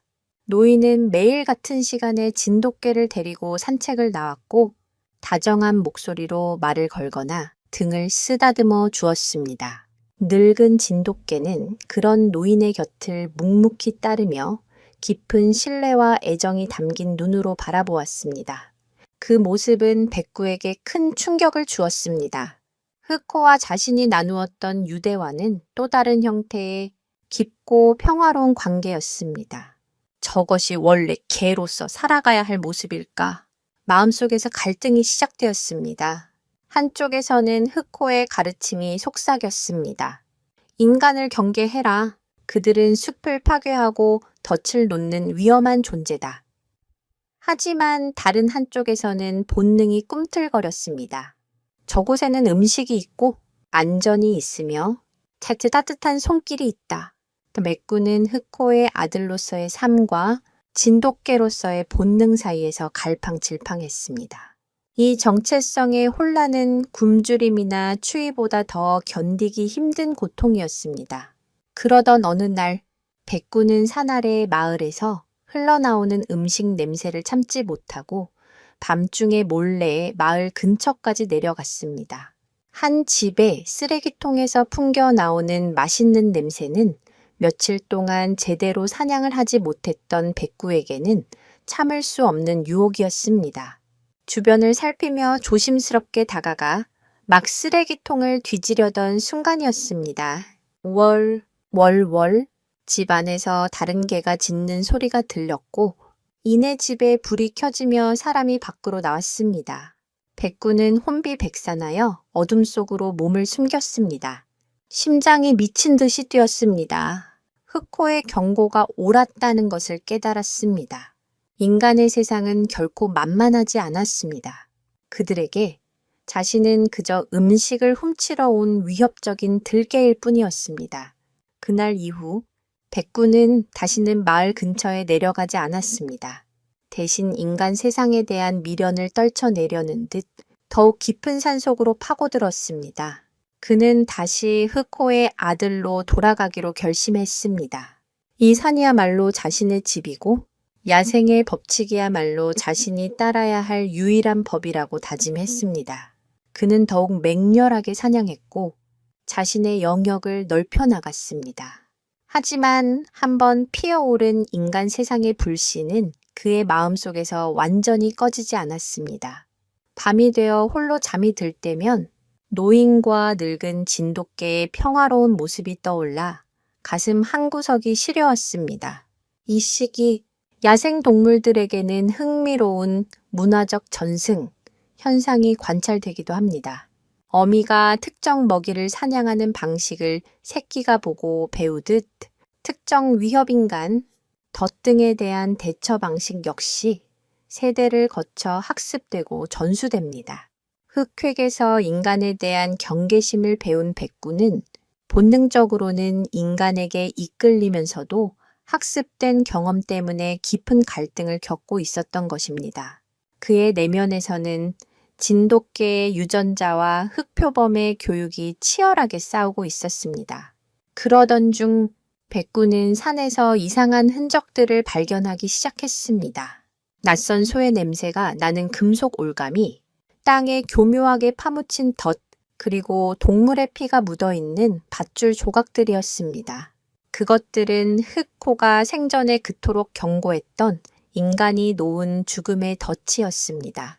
백구는 본능적인 위험을 감지했습니다. 인간 세상의 불씨는 단순히 마을에서 피어오르는 연기가 아니었습니다.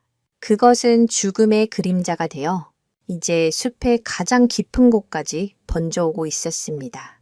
흑호의 경고는 현실이 되어 백구의 삶을 다시 한번 위협하기 시작했습니다. 산의 밀렵꾼들이 들어온 것입니다. 그들은 산의 생명들을 무차별적으로 위협하는 새로운 형태의 포식자였습니다. 상운과 같은 자연의 포식자는 생태계의 일부로서 필요한 만큼만 사냥하지만 인간의 탐욕은 끝이 없었습니다. 이 새로운 위협은 흑호와 싸웠던 것과는 전혀 다른 종류의 공포였습니다. 보이지 않는 적, 예측할 수 없는 위험, 백구는 이제 자신의 힘만으로는 감당하기 힘든 거대한 위협과 마주하게 되었습니다. 과연 백구는 이 교활하고 잔인한 인간의 덫으로부터 살아남을 수 있을까요? 인간 세상에 대한 동경과 흑호의 가르침 사이에서 백구는 어떤 선택을 하게 될까요? 밀렵꾼들의 등장은 산의 공기를 바꾸어 놓았습니다. 이전까지 산을 지배하던 법칙은 포식자와 피식자 사이의 자연스러운 순환이었습니다. 하지만 이제 그 위에 인간의 탐욕이라는 무자비하고 예측 불가능한 변수가 더해졌습니다. 숲은 더 이상 안전한 곳이 아니었습니다. 어디에 죽음의 올가미가 숨어 있을지, 어느 길목에 날카로운 덫이 입을 벌리고 있을지 아무도 몰랐습니다. 동물들은 극도의 불안감에 휩싸였고 숲 전체에 보이지 않는 공포가 만연했습니다. 백구는 누구보다 먼저 그 위험을 감지했습니다. 흑호가 가르쳐준 대로 그는 항상 바람의 냄새를 살피고 땅의 흔적을 읽었습니다. 낯선 쇠의 냄새, 희미한 화약 냄새, 그리고 인간의 발자국 냄새는 이제 백구에게 가장 큰 경계 신호가 되었습니다. 그는 밀렵꾼들이 주로 다니는 길목을 파악하고 그 지역을 철저하게 피했습니다. 그의 생존 방식은 더욱 은밀하고 조심스러워졌습니다. 이제는 단순히 먹이를 사냥하는 것을 넘어 보이지 않는 죽음의 덫을 피해 살아남아야 하는 이중의 과제를 안게 된 것입니다. 어느 날 백구는 굶주림을 참지 못하고 평소 잘 가지 않던 계곡으로 향했습니다. 그곳은 물고기가 많아 비교적 쉽게 배를 채울 수 있는 곳이었습니다. 하지만 계곡으로 내려가는 좁은 길목에서 백구는 발걸음을 멈췄습니다. 땅 위에 아주 교묘하게 위장된 나무십 더미가 있었는데 그 아래에서 미세하게 흘러나오는 소의 냄새를 그의 코가 놓치지 않았던 것입니다. 흑호가 살아있었다면 이런 뻔한 함정을 멀리서부터 알아채고 길을 돌아갔을 것입니다. 백구는 흑호의 가르침을 떠올리며 그 위험한 지역을 크게 우회하여 계곡으로 내려갔습니다. 잠시 후 꺽끽 하는 처절한 비명소리가 숲을 갈랐습니다. 백구가 피했던 바로 그 장소에서였습니다. 백구는 재빨리 바위 뒤에 몸을 숨기고 상황을 살폈습니다. 젊은 암컷 멧돼지 한 마리가 앞다리에 굵은 강철 올가미가 채인 채 발버둥 치고 있었습니다. 벗어나려고 몸부림칠수록 올가미는 더욱더 살을 파고들었고 멧돼지의 눈에는 극심한 고통과 공포가 서려 있었습니다. 백구는 차마 그 광경을 계속 지켜볼 수 없었습니다. 자신도 하마터면 저렇게 될 뻔했다는 생각에 등골이 오싹했습니다. 곧이어 2명의 밀렵꾼이 모습을 드러냈습니다. 그들은 멧돼지의 고통을 아랑곳하지 않고 낄낄거리며 다가와 칼로 숨통을 끊었습니다. 그들의 얼굴에는 생명에 대한 존중이라고는 찾아볼 수 없었습니다. 오직 돈에 대한 탐욕만이 번들거릴 뿐이었습니다. 백구는 분노로 온몸이 떨렸지만 자신이 할 수 있는 일은 아무것도 없다는 무력감에 휩싸였습니다. 흑호가 있었다면 어둠 속에서 저들을 덮쳐 응징했을지도 모릅니다. 하지만 백구는 그럴 힘이 없었습니다. 그는 조용히 그 자리를 떠나는 것 외에는 선택의 여지가 없었습니다. 그 사건 이후 산의 상황은 더욱 악화되었습니다. 밀렵꾼들은 더욱 대담해졌고 덫의 수는 점점 늘어났습니다. 숲은 비명 없는 죽음으로 가득 찼습니다. 올무에 걸려 썩어가는 작은 동물들, 덫의 발목이 잘린 채 고통스럽게 죽어가는 여우들, 백구는 매일같이 동족 혹은 이웃들의 비극적인 최후를 목격해야 했습니다. 흑호와 함께 살던 평화로운 숲은 이제 지옥으로 변해가고 있었습니다. 아이러니하게도 이 재앙은 산의 오랜 숙적이었던 상훈에게도 예외는 아니었습니다. 어느 날 백구는 상훈의 영역 근처에서 거대한 호랑이의 포효 소리를 들었습니다. 그것은 분노의 포효였지만 그 안에는 깊은 고통이 섞여 있었습니다. 호기심과 경계심을 안고 접근해 보니 상훈의 어린 새끼 한 마리가 밀렵꾼이 놓은 덫에 걸려 죽어 있었습니다. 상훈은 죽은 새끼 곁을 떠나지 못하고 슬픔과 분노가 뒤섞인 울음을 토해내고 있었습니다. 산의 군주라 불리던 그의 위엄은 온데간데 없고 자식을 잃은 아버지의 처절한 모습만이 남아 있었습니다. 백구는 그 모습을 보며 복잡한 감정에 휩싸였습니다. 흑호를 죽인 원수. 하지만 지금 그의 모습은 폭풍우 속에서 가족을 잃었던 자신의 모습과 흑호를 잃고 절규했던 자신의 모습과 겹쳐 보였습니다. 인간의 탐욕 앞에서 산의 모든 생명은 똑같이 무력한 피해자일 뿐이었습니다. 흑호에 대한 복수심은 여전했지만 그 증오의 방향이 조금씩 바뀌기 시작했습니다.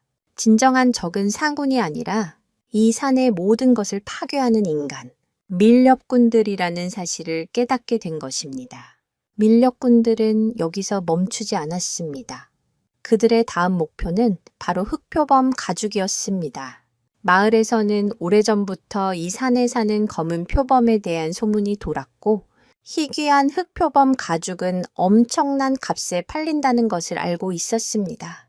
그들은 흑호가 죽었다는 사실을 모른 채 흑호의 흔적을 찾아 산을 샅샅이 뒤지기 시작했습니다. 그들의 올가미는 이제 산의 모든 생명뿐만 아니라 백구의 기억 속에 살아있는 흑호의 존재마저 위협하고 있었습니다. 백구와 밀렵꾼들의 보이지 않는 전쟁은 이제 피할 수 없는 국면으로 접어들고 있었습니다. 과연 백구는 흑호의 가르침과 자신의 생존 본능을 이용해 이 위기를 극복할 수 있을까요? 그리고 자식을 잃은 상훈은 이 상황에 어떻게 반응할까요? 숲을 조여오는 올가미는 이제 백구의 목을 정조준하고 있었습니다. 밀렵꾼들이 흑표범을 노리기 시작하면서 그들의 덫은 더욱 교묘하고 치명적으로 변했습니다. 그들은 더 이상 작은 동물을 잡던 올무에 만족하지 않았습니다. 흑호와 같은 거대한 맹수를 잡기 위해 땅을 깊게 파고 날카로운 죽창을 꽂아놓는 함정이나 한 번 물면 절대 놓지 않는 거대한 턱을 가진 강철 덫을 설치하기 시작했습니다. 산은 이제 거대한 지뢰밭이나 다름없었습니다. 백구는 생존을 위해 자신의 모든 감각을 곤두세워야 했습니다. 그는 더 이상 낮에는 활동하지 않았습니다. 흑호처럼 완벽한 야행성 생활을 시작했습니다. 어둠은 그의 하얀 털을 감춰주지는 못했지만 그의 움직임을 숨겨주는 최고의 아군이었습니다. 그는 달빛조차 없는 금은 밤에만 사냥을 했고 밀렵꾼들이 활동을 멈추는 새벽녘에만 물을 마셨습니다. 그의 삶은 하루하루가 살얼음판을 걷는 듯한 긴장의 연속이었습니다. 그러던 어느 늦은 밤, 백구는 흑호와 함께 살던 옛 보금자리 근처를 지나가게 되었습니다. 어떤 이끌림 때문이었을까? 그는 자신도 모르게 발걸음을 그쪽으로 향하고 있었습니다. 흑호의 냄새는 이미 오래전에 사라졌지만 그곳에는 둘만의 추억이 고스란히 남아 있었습니다. 동굴 입구에 다다랐을 때 백구는 그 자리에 얼어붙었습니다. 동굴로 들어가는 길목? 바로 그곳에 밀렵꾼들이 설치한 거대한 강철 덫이 입을 벌리고 있었습니다. 만약 예전처럼 무심코 동굴로 들어갔더라면 그의 다리는 그 자리에서 잘려나갔을 것입니다. 밀렵꾼들은 흑호의 옛 동굴을 발견하고 그곳으로 돌아올 것이라 예상하여 덫을 놓은 것이었습니다. 소름 끼치는 교활함이었습니다. 백구는 분노보다 더 큰 공포를 느꼈습니다. 인간들은 단순히 덫을 놓는 것을 넘어 동물의 습성과 기억까지 이용하여 사냥하고 있었습니다. 흑호의 지혜, 즉 위험한 냄새를 감지하고 낯선 흔적을 경계하라는 가르침이 아니었다면 그는 이미 죽은 목숨이었습니다. 백구는 흑호의 무덤이 있는 곳을 향해 잠시 고개를 숙였습니다.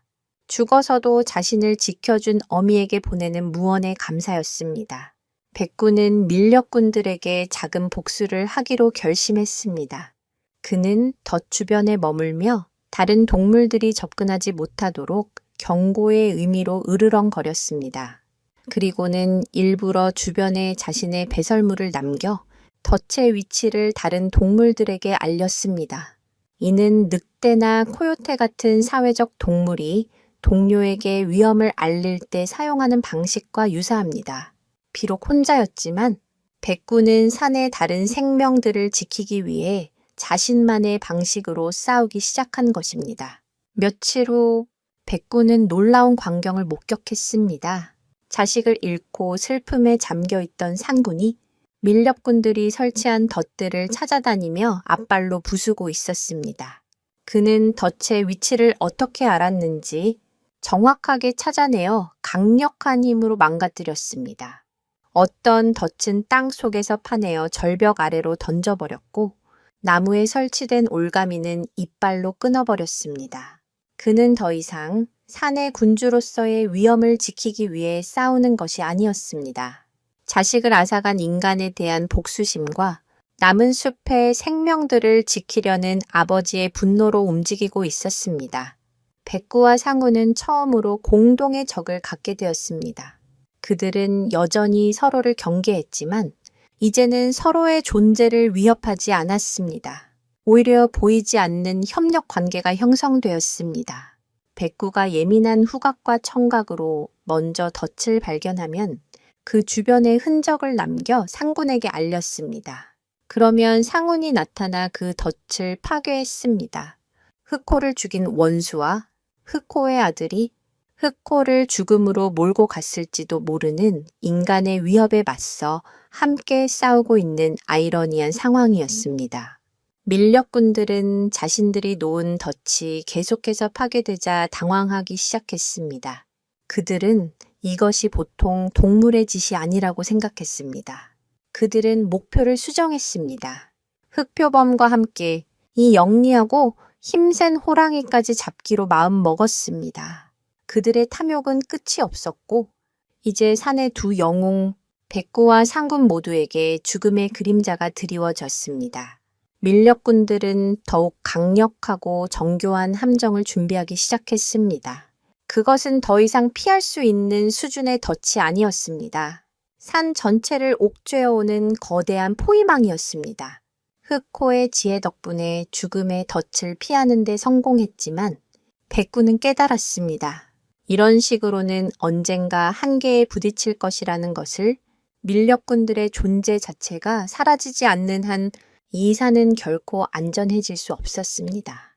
그리고 그들의 가장 큰 목표는 바로 자신과 같은 특별한 존재, 혹은 상훈과 같은 강력한 존재라는 것도 알게 되었습니다.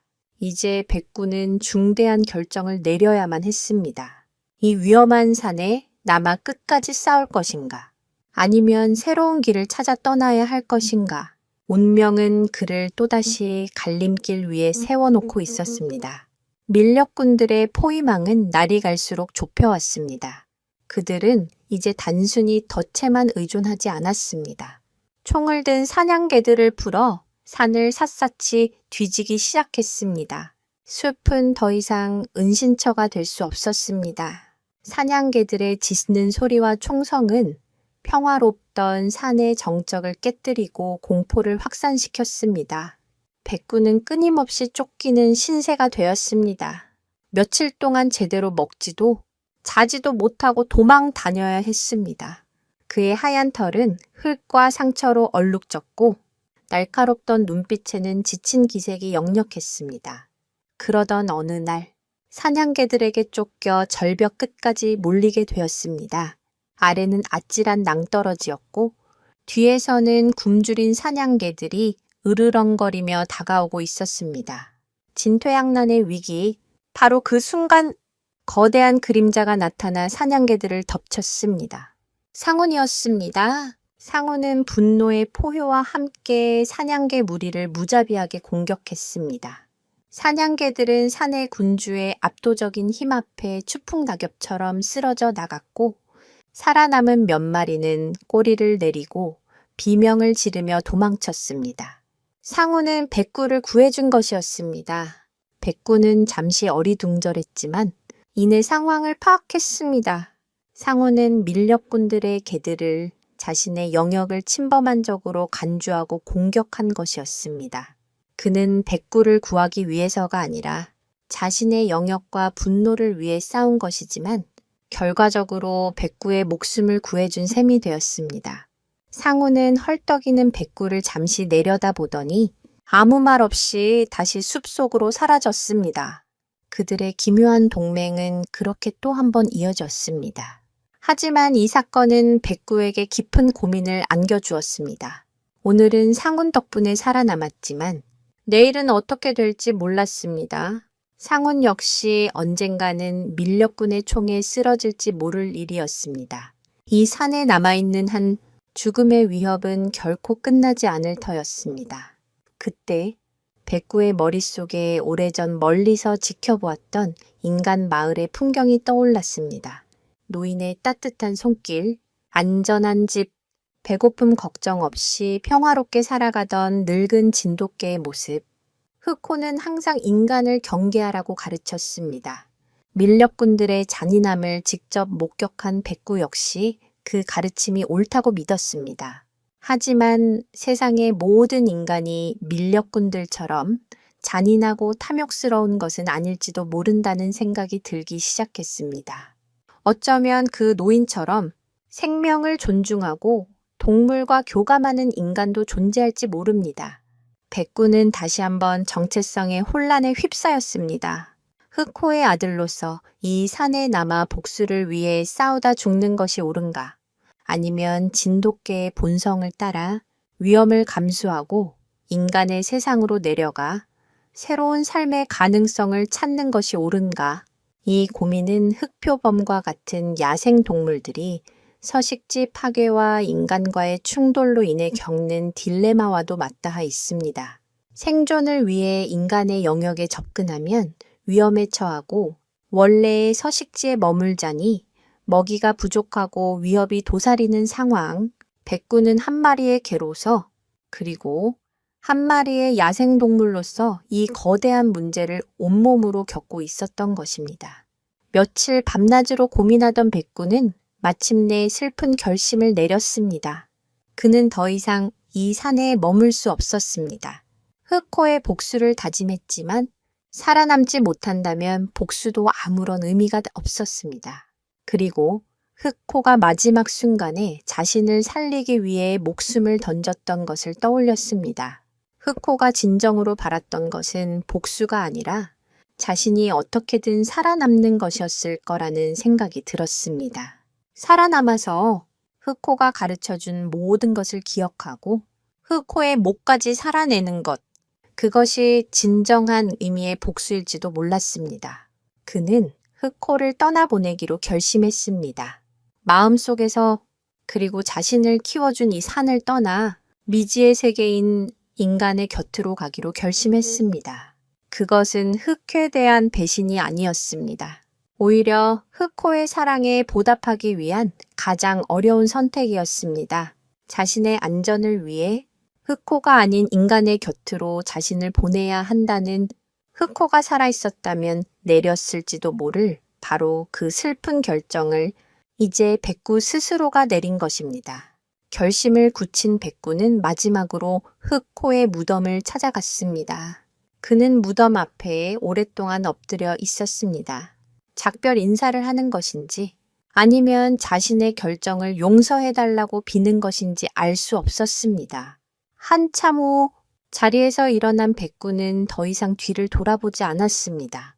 그의 발걸음은 이제 깊은 산속이 아닌 인간의 마을이 있는 산 아래를 향하고 있었습니다. 운명의 갈림길 위에서 백구는 마침내 자신의 길을 선택했습니다.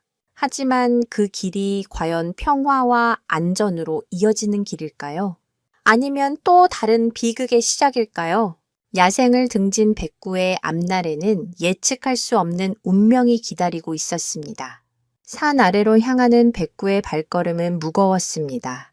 태어나고 자란 숲의 익숙한 냄새, 흑호의 추억이 깃든 모든 것을 뒤로하고 떠나는 길은 결코 쉽지 않았습니다. 하지만 그의 결심은 확고했습니다. 마을의 불빛이 가까워질수록 심장은 기대와 두려움으로 복잡하게 뛰었습니다. 그는 며칠 전 보았던 노인과 늙은 진돗개가 사는 집을 기억하고 있었습니다. 그곳이라면 어쩌면 자신을 받아줄지도 모른다는 작은 희망을 품었습니다. 하지만 백구가 마을 어귀에 다다랐을 때 그의 예민한 귀에 익숙한 소리가 들려왔습니다. 사냥개들의 짖는 소리, 그리고 사람들의 다급한 외침이었습니다. 밀렵꾼들이었습니다. 그들은 밤을 틈타 무언가 큰 사냥감을 쫓고 있는 듯 했습니다. 백구는 본능적으로 몸을 숨겼습니다. 숲의 경계에 있는 덤불 속에 몸을 웅크리고 상황을 살폈습니다. 잠시 후 그의 눈앞에 믿을 수 없는 광경이 펼쳐졌습니다. 밀렵꾼들에게 쫓기고 있는 것은 다름 아닌 상훈이었습니다. 상훈은 옆구리에 총상을 입은 듯 절뚝거리며 피를 흘리고 있었습니다. 그의 뒤를 여러 마리의 사냥개와 총을 든 밀렵꾼들이 바짝 추격하고 있었습니다. 상훈은 필사적으로 도망쳤지만 깊은 상처 때문에 속도가 점점 느려지고 있었습니다. 그는 막다른 길에 몰리고 있었습니다. 앞으로는 마을의 민가들이었고 뒤에서는 죽음의 추격자들이 좁혀오고 있었습니다. 백구는 갈등했습니다. 저자는 흑호를 죽인 원수, 이대로 밀렵꾼들의 손에 죽게 내버려 두는 것이 마땅했습니다. 하지만 얼마 전 자신을 사냥개들로부터 구해준 것도 상훈이었습니다. 그리고 무엇보다 저 모습은 자식을 잃고 울부짖던 아버지의 모습. 밀렵꾼이라는 공동의 적에게 고통받는 산의 또 다른 피해자의 모습이었습니다. 흑호를 향한 복수심과 상훈에 대한 기묘한 동질감 사이에서 백구의 마음은 세차게 흔들렸습니다. 바로 그때 상훈이 도망치다 방향을 틀었습니다. 그가 향하는 곳은 백구가 숨어있는 덤불 쪽이었습니다. 상훈은 백구를 발견한 것이 아니었습니다. 그저 필사적으로 도망칠 곳을 찾다가 우연히 그쪽으로 향한 것이었습니다. 이대로라면 상훈과 함께 자신까지 발각될 위기였습니다. 백구는 이제 선택해야만 했습니다. 이 자리를 피해 조용히 마을로 들어갈 것인가? 아니면 위험을 무릅쓰고 원수를 도울 것인가? 그 짧은 순간 백구의 뇌리에 흑호의 마지막 모습이 스쳐 지나갔습니다. 상훈에게 목을 물린 채 자신을 보며 도망쳐라고 말하던 그 간절한 눈빛. 흑호는 자신을 살리기 위해 목숨을 버렸습니다. 지금 눈앞의 상황은 그때와 놀랍도록 닮아 있었습니다. 누군가가 희생하지 않으면 둘 다 죽을 수도 있는 상황. 백구는 결심했습니다. 흑호가 자신에게 그랬던 것처럼 이제는 자신이 누군가를 위해 희생할 차례라고 백구는 덤불 속에서 뛰쳐나왔습니다. 그리고 쫓아오는 밀렵꾼들과 상운의 사이를 가로막았습니다. 갑자기 나타난 새하얀 개의 밀렵꾼들과 사냥개들은 잠시 주춤했습니다. 백구는 그들을 향해 이빨을 드러내고 미친 듯이 짖기 시작했습니다. 그것은 단순히 위협의 짖음이 아니었습니다. 모든 주의를 자신에게 끌기 위한 계산된 행동이었습니다. 저건 뭐야? 웬 개가 나타났어? 상관없어. 비켜, 이놈아. 밀렵꾼 하나가 백구를 향해 총을 겨눴습니다.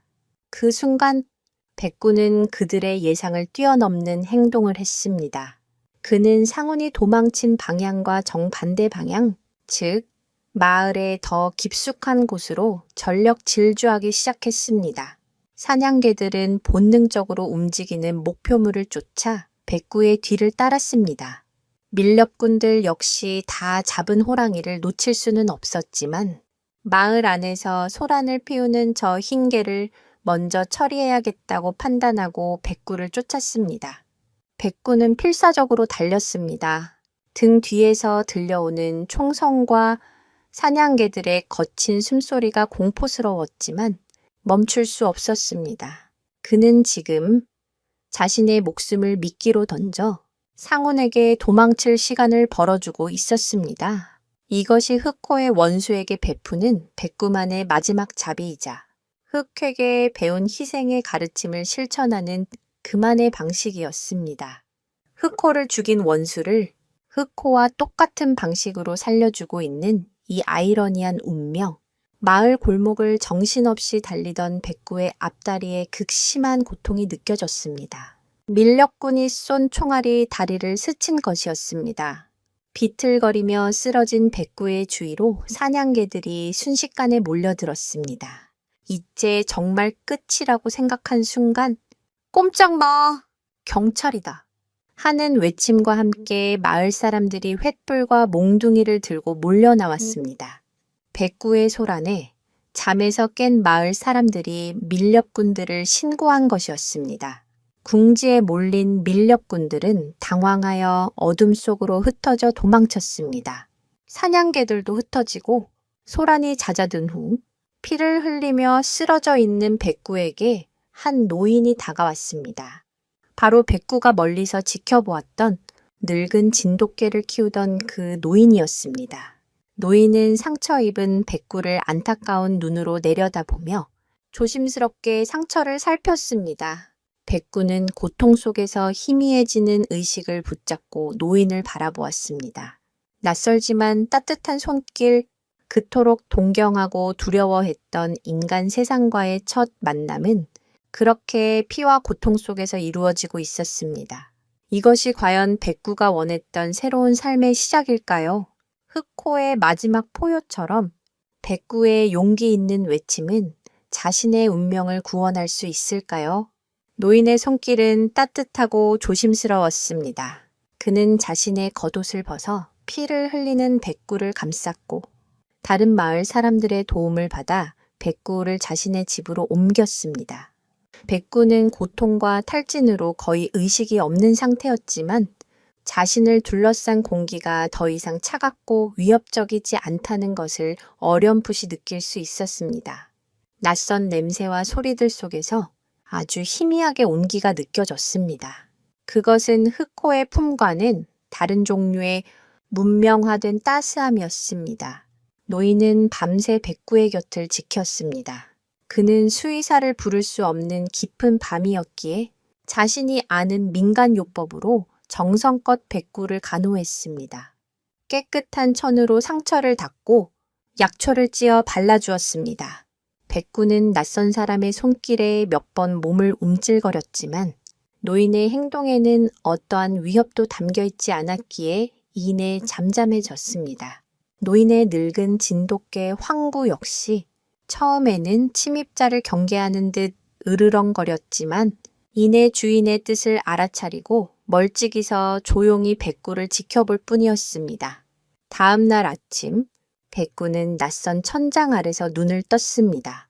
다리의 상처는 여전히 욱신거렸지만 어젯밤의 극심한 고통보다는 한결 나아져 있었습니다.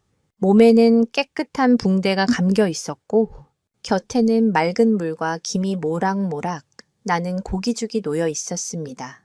백구는 며칠 만에 처음으로 허기를 느꼈습니다. 조심스럽게 죽을 핥아보았습니다. 따뜻하고 부드러운 생전 처음 맛보는 음식이었습니다. 생고기와는 다른 정성이 담긴 맛이었습니다. 노인은 백구가 깨어난 것을 보고 조용히 다가와 앉았습니다. 그는 아무 말 없이 백구의 머리를 부드럽게 쓰다듬었습니다. 고생 많았다. 이놈아, 이제 괜찮다. 나직한 목소리에는 깊은 연민과 따스함이 묻어 있었습니다.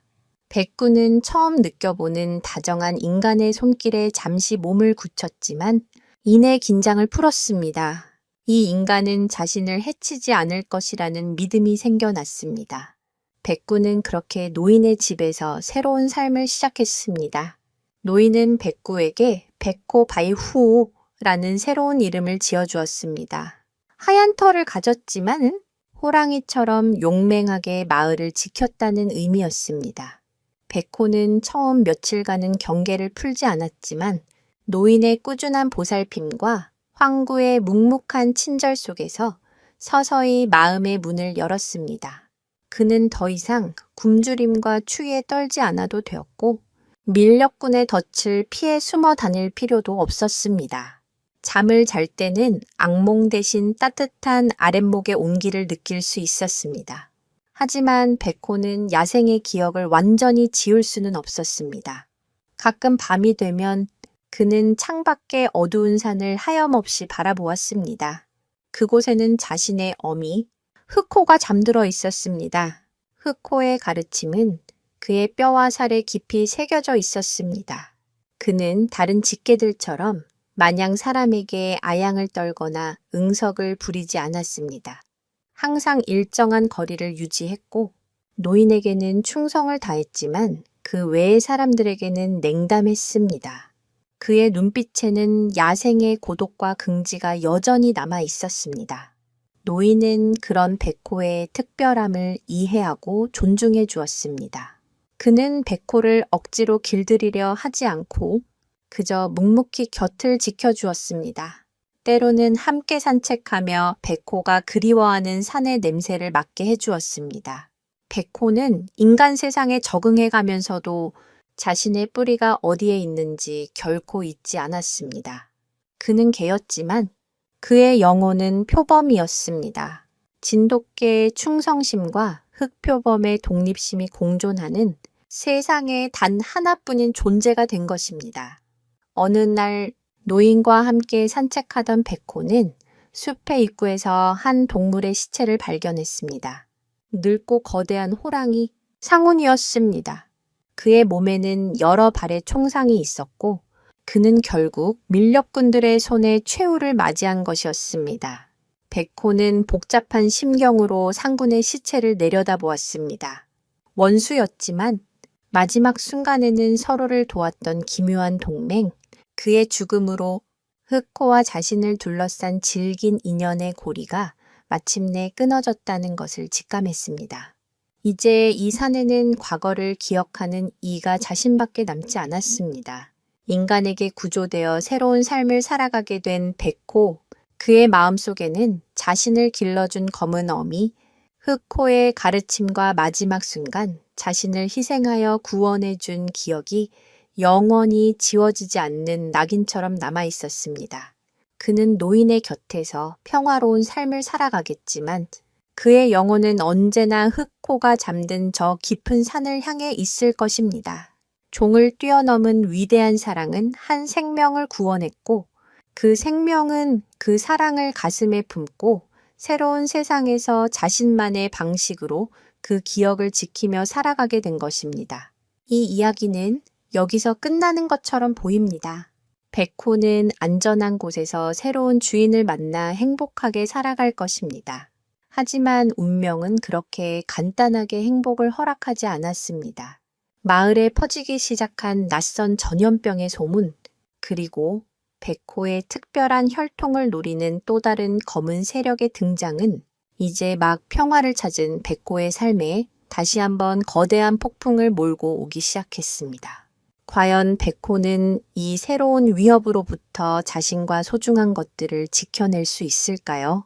그의 싸움은 아직 끝나지 않았습니다. 이 이야기는 한 생명이 다른 종의 어미를 만나 역경을 극복하고 성장하는 과정을 그리고 있습니다.